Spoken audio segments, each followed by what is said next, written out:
మన ప్రభువైన యేసుక్రీస్తు వారి శ్రేష్టమైన నామంలో కూడి వచ్చిన మీ అందరికీ నా హృదయపూర్వకమైన వందనాలు, స్తోత్రం. అందరికీ వందనాలు. సమూయేలు 2వ పుస్తకం 5వ అధ్యాయం 5వ అధ్యాయం తీసారా? 10వ వచనం నేను చదువుతాను, చూడండి. దావీదు అంతకంతకు వర్ధిల్లెను, సైన్యములకధిపతియగు యెహోవా అతనికి తోడుగా ఉండెను. అందరం చదువుదామా? దావీదు అంతకంతకు వర్ధిల్లెను, సైన్యములకు అధిపతియగు యెహోవా అతనికి తోడుగా ఉండెను. హల్లెలూయా, హల్లెలూయా. ఈ వాక్యం ఇంచుమించుగా చాలాసార్లు వినే ఉంటారు, చాలాసార్లు చదివే ఉంటారు. మన మనసులో కూడా ఎక్కువగా ఆ మాట మెదలాడుతూ ఉంటుంది. దావీదు కుటుంబం అంతకంతకు వర్ధిల్లెను అని, సౌలు కుటుంబం అంతకంతకు నీరసిల్లెను అని. దావీదు కుటుంబం లేదా దావీదు అంతకంతకు వర్ధిల్లాడు. గొర్రెల దొడ్డిలో గొర్రెలు కాసుకుంటూ ఉన్న వ్యక్తి, దేవుని కృప అతన్ని ఆవరించింది కనుక, దేవుని కృప అతని పట్ల ఉంది కనుక, దేవుని ఉద్దేశాలు, దేవుని సంకల్పాలు ఆయన పట్ల ఉన్నాయి కనుక, ఆ గొర్రెల దొడ్డిలో నుండి దేవుడు రాజ్యాన్ని పరిపాలన చేసే రాజుగా తీర్చిదిద్దాడు. అందరి ముందు, అన్నల అందరి ముందు. దావీదు కంటే చదివిన వారు ఉన్నారు, సంపాదించేవారు ఉన్నారు. అయినా వారు వర్ధిల్లారు అని లేదు అక్కడ. దావీదు అంతకంతకు వర్ధిల్లెను అని దేవుని వాక్యం తెలియజేస్తూ ఉంది. మన వ్యక్తిగత జీవితం లేదా కుటుంబం అంతకంతకు వర్ధిల్లాలి. యేసు ప్రభుని నమ్మి నడిపించబడుతూ ఉన్న ఆ రోజుల్లో అలాగే ఉండకుండా మన జీవితం ఏం కావాలి అంటే అంతకంతకు వర్ధిల్లాలి, అంతకంతకు దీవించబడాలి, అంతకంతకు ఆశీర్వదించబడాలి. బైబిల్లో మనం గమనిస్తే దావీదు మాత్రమే వర్ధిల్లాడా అని అంటే ఆ మాట దేవుని వాక్యం తెలియజేయదు. చూడండి, దినవృత్తాంతముల 1వ పుస్తకం 29-23 చూడండి. దినవృత్తాంతముల 1వ పుస్తకం 29-23. అప్పుడు సొలొమోను తన తండ్రి అయిన దావీదునకు మారుగా యెహోవా సింహాసనమునందు రాజుగా కూర్చుండి వర్ధిల్లుచుండెను. దావీదు వర్ధిల్లాడు, ఆయన కాలం అయిపోయింది. ఆయన ఉన్నప్పుడే ఆయన కుమారుడు రాజ్యాన్ని పరిపాలన చేసే రాజుగా తీర్చిదిద్దబడ్డాడు. ఆయన్ని గూర్చి దేవుని వాక్యం ఏం చెప్తుందంటే, సొలొమోను కూడా యెహోవా సింహాసనం నందు రాజుగా కూర్చుండి వర్ధిల్లుచుండెను, ఆగిపోలా. ఆ వర్ధిల్లే కార్యక్రమం, ఆశీర్వదించబడే కార్యక్రమం, దీవించబడే కార్యక్రమం ఆగిపోలా. మనం లోకంలో గమనిస్తే తండ్రి ఉన్నప్పుడు ఆ కుటుంబం బాగానే ఉంటుంది, తల్లిదండ్రులు ఉన్నప్పుడు ఆ కుటుంబం బాగానే ఉంటుంది. 4 రూపాయలు సంపాదించినట్లుగా కనిపిస్తారు, వ్యాపారం చేసినట్లుగా, ఉద్యోగం చేసినట్లుగా, కాస్తో కోస్తో నిల్వ ఉంచినట్లుగా కనిపిస్తూ ఉంటారు. ఆ తండ్రి వయసు మీద పడిన తర్వాత ఆ భారము, ఆ బాధ్యతలు కుమారునికి అప్పగిస్తే ఆ కుమారుడు ఏమవుతాడయ్యా అంటే వర్ధిల్లకుండా ఉన్నదంతా చెప్పండి పాడు చేసే కుమారులు లేకపోలేదు. ఇక వర్ధిల్లే కార్యక్రమం ఏమున్నదో, మా డాడీ ఎంత కష్టపడ్డాడు, మా డాడీ ఎంత ప్రయాసపడ్డాడు, ఎంత ప్రయాసపడితే ఎంత కష్టపడితే ఈ స్థితి కలిగింది, ఆయన వర్ధిల్లాడు, వర్ధిల్లుతానే ఉన్నాడు అని ఆలోచన చేయకుండా ఏమండి సంపాదించి పెట్టాడు కదా, మా డాడీ కావలసినంత సంపాదించి పెట్టాడు కదా, అదేదంటారు కదా, కూర్చొని తింటే చెప్పండి కొండలు కూడా కరిగిపోతాయి. నువ్వు కూర్చొనే తిన్నావు అనుకో, ఒక రోజుకి చేతిలో చిల్లి గవ్వ కూడా లేకుండా పోతుంది. అలాగా నడిపించబడిన వాళ్ళు చాలామంది ఉన్నారు, అలాంటి జీవితం జీవించిన వారు చాలామంది ఉన్నారు. మనం గమనించగలిగితే అప్పుడప్పుడు అంటూ ఉంటారు, ఏమని తెలిసిన, వీళ్ళ నాన్న బతికున్నప్పుడు ఆ కుటుంబం అలా లేదండి, వీళ్ళ నాన్న బతికున్నప్పుడు 4 రూపాయలు సంపాదించారు కానీ వాళ్ళ నాన్న కాలం ముగించుకున్నాడండి, ఆ కుటుంబం అప్పుల పాలైపోయిందండి, ఆ కుటుంబం ఆస్తి అంతా పోగొట్టుకున్నారండి, ఆ కుటుంబం వ్యాపారాలన్నీ పాడైపోయాయండి, ఆ కుటుంబం ఇక ఒక్కొక్కటిగా చెప్తా ఉండడం మనం చెవులతో వింటూ ఉన్నాం, మన కళ్ళతో చూస్తూ ఉన్నాం. అయితే ఇక్కడ మనం గమనిస్తే దావీదు అంతకంతకు వర్ధిల్లెను, ఆయన కుమారుడు చెప్పండి ఆగిపోయిందా? ఆగిపోలా. ఆ వర్ధిల్లే ఆ స్థితి అలాగే జరుగుతూ ఉంది, కంటిన్యూగా జరుగుతూనే ఉంది. అట్టి కృప అడుగుపెట్టిన ప్రతి ఒక్కరికి ప్రభు దయచేయును గాక. హల్లెలూయా. ఇంకా మనం గమనిస్తే సేవ ప్రారంభించిన సంస్థలు చాలా ఉన్నాయి. ఆయన గారు పిలుపు, దర్శనం కలిగి సేవ ప్రారంభిస్తాడు, సేవ చేస్తాడు, కష్టపడి ఏమండి తిండి తినక, సుఖానికి అలవాటు పడక, ఆత్మలను సంపాదించాలి అని తహతహలాడతా ఏమండి ఎప్పుడు ప్రయాసపడతా, ఎప్పుడు ప్రార్థన చేసుకుంటా, ఎప్పుడు దేవుని మీద ఆధారపడతా ఆయన గారు సేవ చేస్తారు. అర్థమవుతుందా? ఆయన గారు సేవ చేసి ఆయన గారు ఒక స్థితిలోనికి దేవుడు తీసుకొచ్చిన తర్వాత, ఆ తర్వాత మీరు చూడండి, ఆయన తరపున ఒకవేళ కుమారుడే వచ్చినా, ఆయన తరపున ఎవరినన్నా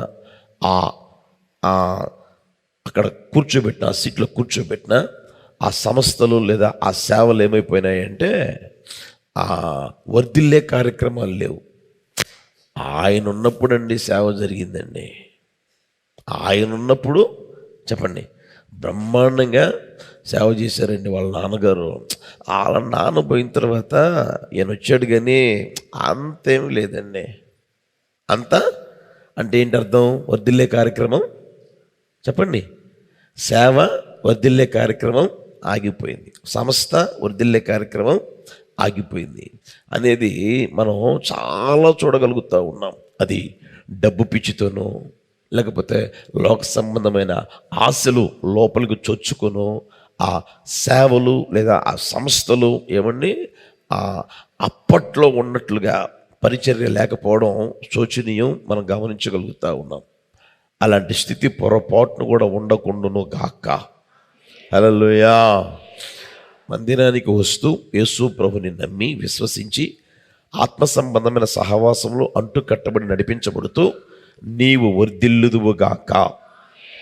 నీవు వర్ధిల్లడమే కాదు, ఆ వర్ధిల్లే కార్యక్రమం తర్వాత నీ కుమారునికి అప్పగిస్తే, ఆ కుటుంబ భారము బాధ్యత కుమారునికి అప్పగిస్తే, లేదా ఏమని ఆ భారం బాధ్యత మోసే వాళ్ళకి అప్పగిస్తే అది అంతటితో ఆగిపోకుండా దేవుడు వర్ధిల్లే చేయునుగాక, వర్ధిల్ల చేయునుగాక. అందుకని మీరు చూడండి ప్రియ దేవుని బిడ్డలారా, దావీదు వర్ధిల్లాడు. దావీదు కుమారుడైన సొలొమోను ఆయనకు మారు దాసునిగా తీసుకుపోబడిన వ్యక్తి. ఆ ఇంట్లో ఐగుప్తుని ఇంట్లో ఉన్నాడు. ఎలా ఉన్నాడు అంటే వర్ధిల్లకుండా లేడు. అర్థమవుతుందా? తండ్రి దగ్గర ఉన్నప్పుడు తండ్రి ప్రేమ పొందుకున్నాడు. తండ్రి దగ్గర ఉన్నప్పుడు తండ్రి యొక్క ఆలోచన, తండ్రి యొక్క చిత్తం నెరవేర్చినాడు. అక్కడి నుంచి ఏమండి అమ్మబడిన ఆ పరిస్థితుల్లో, దాసునిగా ఉన్న ఆ పరిస్థితుల్లో, మా డాడీ దగ్గర ఉంటే నా పరిస్థితే వేరు, మా డాడీ దగ్గర ఉంటే నాకు ఉన్న విలువ వేరు, మా డాడీ దగ్గర ఉంటే నాకున్న గౌరవం వేరు, నా స్థితే వేరు. ఇప్పుడు మా డాడీ దగ్గర లేను, ఎవరో తెలియని వ్యక్తి ఇంట్లో, పరిచయం లేని వ్యక్తి ఇంట్లో నేను దాసుడుగా ఉన్నానే, ఇంకేం వర్ధిల్లుతాను, ఇంకేం ఆశీర్వదించబడతాను, ఇంకా నాకు పేరు ప్రఖ్యాతలు కలుగుతాయా, నేనేమైనా వర్ధిల్లగలనా, నేనేమైనా ఆశీర్వదించబడగలనా అని అతగాడు అధైర్యపడకుండా, ఎప్పుడు అధైర్యపడకుండా ఆ మాట చూడండి, ఐగుప్తీయుని ఎంట ఉండి ఏమయ్యాడంట? చెప్పండి, అతడు వర్ధిల్లుచు. హల్లెలూయా, హల్లెలూయా. ఇంట్లో ఉంటే ఇంట్లో వర్ధిల్లాడు, బయటకు పోతే బయట వర్ధిల్లాడు. ఎక్కడో తీసుకుపోయి ఆయన్ని బానిసగా ఉంటే ఆ బానిస బ్రతుకుల్లో కూడా యోసేపు ఏమయ్యాడు? వర్ధిల్లుతూనే ఉన్నాడు, వర్ధిల్లుతూనే ఉన్నాడు. మీరు ఇంకా దానియేలు పుస్తకంలో కనిపోతే, దానియేలు పుస్తకంలో ఒక మాట ఉంటుంది, ఏమని తెలిసిన?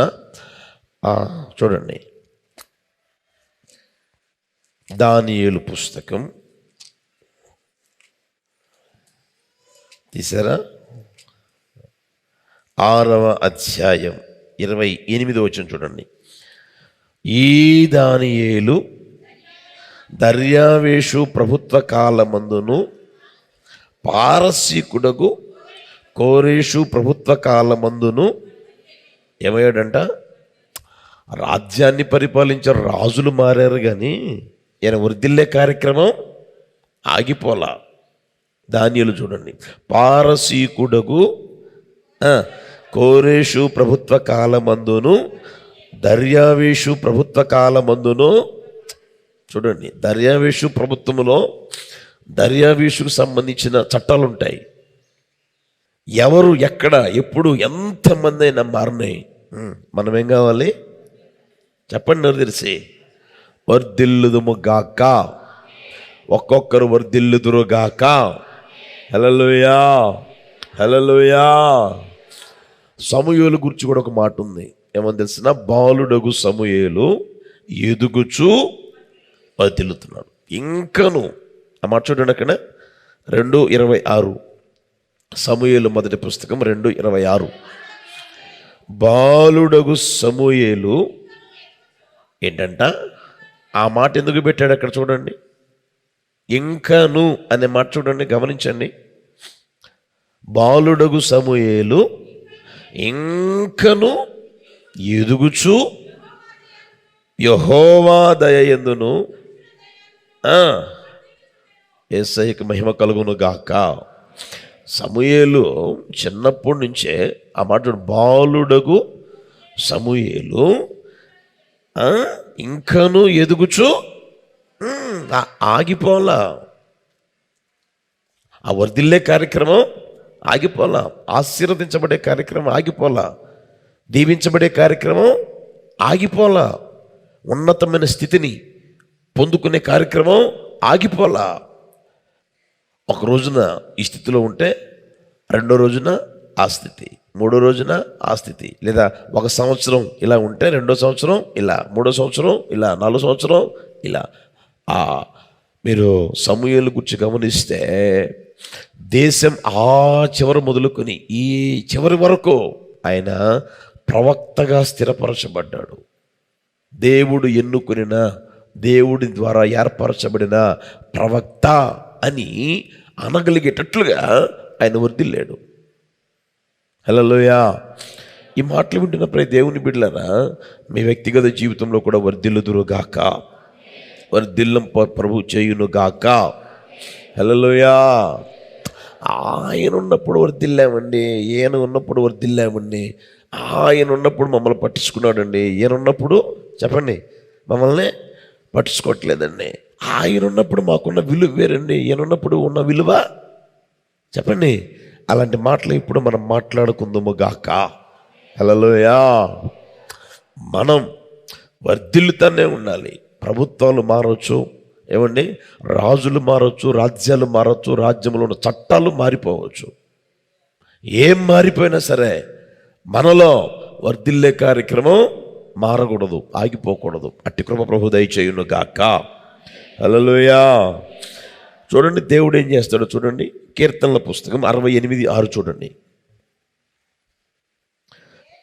కీర్తనలు 68:6. దేవుడు ఏకాంగులను సంసారులుగా చేయువాడు, ఆయన బంధింపబడిన వారిని విడిపించి వారిని వర్ధిల్ల చేయువాడు. మన దేవుడు ఎవరయ్యా అంటే, మన దేవుని స్వభావం, మన దేవుని యొక్క ఏమండి ఆశ, కోరిక ఏమయ్యిందయ్యా అంటే, ఇతన్ని నేను వర్ధిల్ల చేయాలి. ఇదిగో ఈ కుటుంబం ఉందే, లేదా ఈ అమ్మాయి ఉందే, ఈ అబ్బాయి ఉన్నాడే, ఇదిగో ఇతనున్నాడే, ఇతన్ని వర్ధిల్ల చేయాలి. దేవుని ఆశ అది. నన్ను వర్ధిల్ల చేయాలని కోరుకుంటూ ఉంటాడు ఆయన. ఒకవేళ నేను బంధింపబడి ఉన్నానా,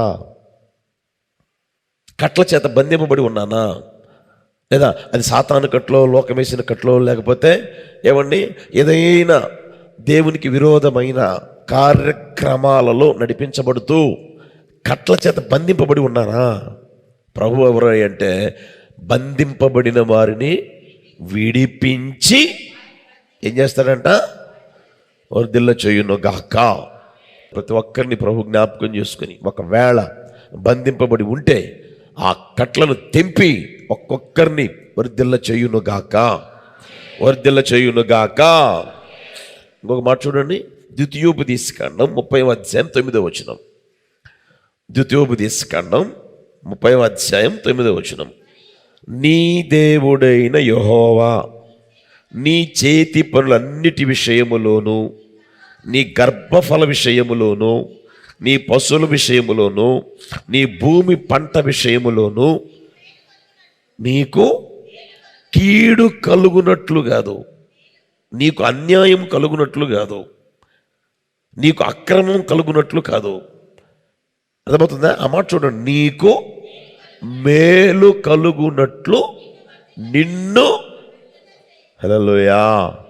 ఆ మాట చూడండి, ఒక్కటి చూడండి. నీ చేతి పనులన్నిటి విషయం, నువ్వు చేతి పని ఏదైతే చేస్తూ ఉన్నావో, 1, 2, 3, 4, లేదా ఓ ప్రక్క డ్యూటీ, ఓ ప్రక్క ఓటీ చేస్తూ ఉన్నావా? కష్టార్జితం అనుభవింపకుండా ఏమండి జీవించే జీవితం కాదు, బ్రతికే బ్రతుకు కాదు. ఆయన నీ చేతి పనులన్నిటి విషయములోను, నీ గర్భఫల విషయములోను. గర్భఫలం అర్థమవుతుందా? సంతానం కావాలి, సంతానం కావాలి, సంతానం కావాలి అని ప్రార్థన చేసి ప్రభు ద్వారా ఏమండి సంతానం పొందుకుంటే ఆ గర్భఫలం ఉందే, అది కుమార్తె, కుమారుడా, వాళ్ళ విషయములోను, నీకు ఉన్న పశువుల విషయములోను. ఒకవేళ భూమి ఉందా, 25 సెంట్ల, ఎకరానా, లేదా 2 ఎకరాలా, సొంతదా, లేదా కౌలుకు తీసుకున్నదా, నువ్వు ఎలాంటిదైనా సరే నీ భూమి పంట విషయములోను ఏం చేస్తాడంటే దేవుడు మేలు కలుగునట్లు వర్ధిల్ల చేయును గాక. చెప్దామా బిగ్గరగా అందరం? ఆమేన్. మేలు కలుగునట్లు వర్ధిల్ల చేయును గాక. మేలు కలుగునట్లు వర్ధిల్ల చేయును గాక. అడుగు పెట్టిన ప్రతి ఒక్కరికి మేలు కలుగునట్లుగా వర్ధిల్ల చేయును గాక. బంధింపబడిన వారిని విడిపించి వర్ధిల్ల చేస్తాడు. ఏమండి, నీకు కలిగిన అంతటిలో మేలు కలిగేటట్లుగా ఆయన ఏం చేస్తాడు? వర్ధిల్ల చేస్తాడు. అట్టి కార్యం ఒక్కొక్కరి జీవితంలో నెరవేర్చును గాక. హల్లెలూయా. ఎప్పుడు వర్ధిల్ల చేస్తాడు? శుభ్రంగా తిని నిద్రపోతేనా? చెప్పండి. శుభ్రంగా తిని నిద్రపోతేనా? కడుపు నిండా తిని కంటార నిద్రపోతేనా? బరీగా తిని బారుగా పడుకుని నిద్రపోతేనా? ఎప్పుడు ఒక వ్యక్తిని వర్ధిల్ల చేస్తాడు? ఒక కుటుంబాన్ని ఎప్పుడైనా వర్ధిల్ల చేస్తాడు? ఎప్పుడు సేవని వర్ధిల్ల చేస్తాడు? ఎప్పుడు ఒక ప్రాంతాన్ని ఆయన వర్ధిల్ల చేస్తాడు అని మనం దేవుని వాక్యంలో కాస్త కొద్దిగా మనం నేర్చుకుందాం సమయాన్ని బట్టి. చూద్దామా? మొదటి మాట, యోహాను 3వ పత్రిక. యోహాను 3వ పత్రిక తీసారా? 2వ వచనం చూడండి. ప్రియుడా, నీ ఆత్మ వర్ధిల్లుచున్న ప్రకారము నీవు అన్ని విషయములలోనూ వర్ధిల్లుచు సౌఖ్యముగా ఉండవలనని ప్రార్థించుచున్నాను. ఆ మాట చూడండి అక్కడ. ప్రియుడా, నీ ఆత్మ వర్ధిల్లుచున్న ప్రకారము నీవు అన్ని విషయములలోనూ వర్ధిల్లుచు సౌఖ్యముగా ఉండవలనని. అక్కడ మనం గమనిస్తే మనకు తెలియజేస్తున్న సత్యం ఏంటంటే, మన ఆత్మ అనేది ఉంది. దేవుడు మనకు అనుగ్రహించిన ఆత్మ. బాగా గమనించండి. జంతువుకి, పక్షికి, మృగానికి, అది జలచరమైనా భూచరమే అయినా లేకపోతే ఇంకోటైనా వాటికి ఆత్మ అనేది ఉండదు. అర్థమవుతుందా? పక్షి ఉందనుకోండి, శరీరం ఉంటుంది, ప్రాణం ఉంటుంది, చేస్తుంది, మట్టి అయిపోతుంది, లేకపోతే ఎవరి కడుపు కన్నా ఆహారంగా మారుతుంది పక్షి లేదా పెట్టలో. అవునా కదా? మృగాలు ఉన్నాయి, బతికేంతకాలం బతుకుతాయి, చస్తాయి. మనం అంటామే ఖడ్గ మృగము, తర్వాత ఆ మృగము ఈ మృగం అంటారే. అవి అయినా సరే అవి ఏమవుతుంది అంటే బతికినంతకాలం బతుకుతాయి, చస్తాయి. ఇక దాన్ని పట్టుకునేవాడు ఎవడు ఉండడం. చస్తే అరణ్యంలో చేస్తే అక్కడే చీకిపోతుంది, లేకపోతే ఇంట్లో చేస్తే తీసుకుపోయి బయటపడేస్తారు. గేదెలని, పశువునీటిని బయటపడేస్తూ ఉంటారు. ఇక పక్షులకో లేకపోతే దేనికో దానికి ఆహారంగా మారిపోతాయి. అయితే ప్రత్యేకంగా మనిషికి మాత్రమే దేవుడు ఏం చేశాడంటే ఆత్మ అనేది పెట్టాడు, జీవాత్మ అనేది పెట్టాడు ఆయన. పరిశుద్ధాత్మ వేరు, జీవాత్మ వేరు. జీవింప చేసేదానికి జీవాత్మ పెడితే దేవుడు ఆ ఆత్మ ఉందే, ఆ ఆత్మ నీలో పెట్టిన కారణం ఏంటంటే ఆ ఆత్మ వర్ధిల్లాలి. హల్లెలూయా. ఆ ఆత్మ ఎప్పుడైతే వర్ధిల్లుతూ ఉంటుందో, ఆ ఆత్మ వర్ధిల్లేటట్లుగా నువ్వు ఎప్పుడైతే తీర్చిదిద్దుకుంటావో, ఎప్పుడైతే నడిపించబడతావో, అప్పుడు దేవుని వాక్యం చెప్పినట్లుగా నీవు వర్ధిల్లుదువుగాక. హల్లెలూయా. వర్ధిల్లుదువుగాక. గమనించిన ప్రియ దేవుని బిడ్డలారా, వర్ధిల్ల చేసేవాడు ఎవరై అంటే నజరేయుడైన యేసయ్య. వర్ధిల్లకుండా చేసేవాడు ఎవరు? సాతానుగాడు. నువ్వు వర్ధిల్లకుండా, నీ పిల్ల వర్ధిల్లకుండా, నీకున్నది వర్ధిల్లకుండా, నీ ఆత్మ వర్ధిల్లకుండా చేసేవాడు ఎవరయ్యా అంటే సాతానుగాడు. ఎలా చేస్తాడు? బాగా గమనించండి. సాతానుగాడు నీ ఆత్మ వర్ధిల్లకుండా ఎలా చేస్తాడయ్యా అంటే, ఒక విషయం చెప్తాను చూడండి. నమ్మవలసిన వాటిని నమ్మనీయుడు. అర్థమవుతుందా?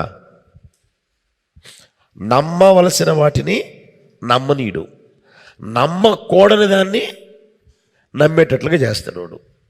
దాన్ని మనం ఆలోచన చేసుకోగలగాలి. నువ్వు ఏదైతే నమ్మాలో అది నమ్మనీయుడు, ఏదైతే నమ్మకూడదో దాన్ని నమ్మేటట్లుగా చేస్తాడు. మీకు అర్థమయ్యేదానికి ఆ మధ్య వాళ్ళ పిల్లలు చదువుతూ ఉన్నారు.